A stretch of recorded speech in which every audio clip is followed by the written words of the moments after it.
Assalamualaikum warahmatullahi wabarakatuh. Waalaikumsalam warahmatullahi wabarakatuh. Semoga Allah merahmati para ulama, ustadz dan kaum muslimin. Amin. Allahumma amin.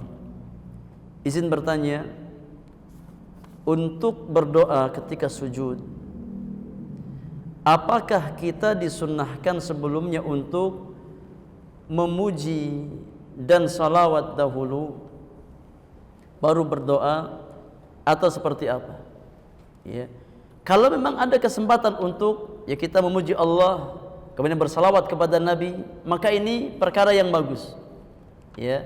Sebagai muqaddimah dari doa kita.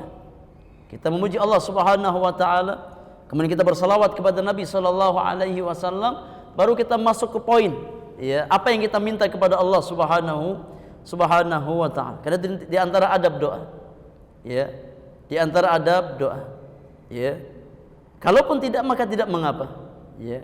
Setelah kita membaca doa sujud, subhana rabbiyal a'la wa bihamdi, atau subhanakallahumma rabbana wa bihamdika allahumma ighfirli, ya, setelah kita membaca doa sujud tersebut kemudian kita langsung minta kepada Allah, maka tidak mengapa, ya. Namun diperhatikan, ya, memanjangkan sujud dengan doa-doa kita ini kalau kita waktunya lapang, ya, ketika kita salat sendirian. Adapun ketika kita menjadi imam, maka yakni ringankan salat kita. Ya, ringankan apa salat kita, jangan sampai kita memperberat makmum. Ya, jangan sampai imam sujudnya sampai setengah jam. Ya. Ini makmumnya berat. Ya, saking panjangnya doa, kemudian memberatkan makmum, maka ini khilafus sunnah.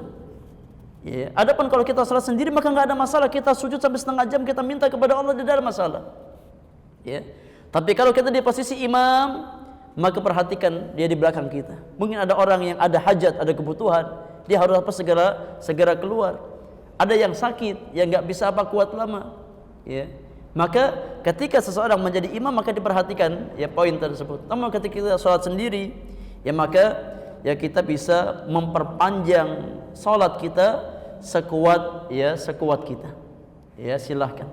Kata Nabi sallallahu alaihi wasallam, "Idza shalla ahadukum lin-nasi falyukhaffif." Apabila salah seorang di antara kalian mengimami manusia, maka ringankan salatnya. Jangan terlalu lama. Wa idza shalla ahadukum li nafsihi falyutawwil ma syaa.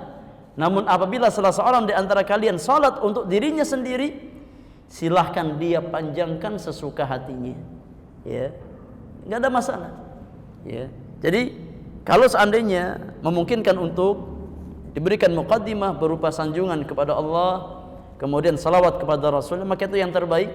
Kalaupun tidak, maka tidak mengapa. Ya, kita langsung minta hajat kita setelah kita ya membaca doa sujud kita, karena itu bagian dari ta'zim kepada Allah.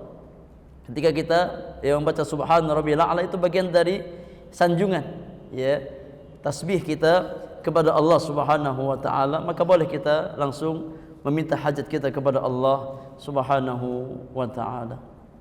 Allahu taala alam. Kita cukupkan jemaah yang Allah muliakan untuk pertemuan kali ini. Mudah-mudahan apa yang kita bahas Allah jadikan sebagai ilmu yang bermanfaat untuk kita semuanya.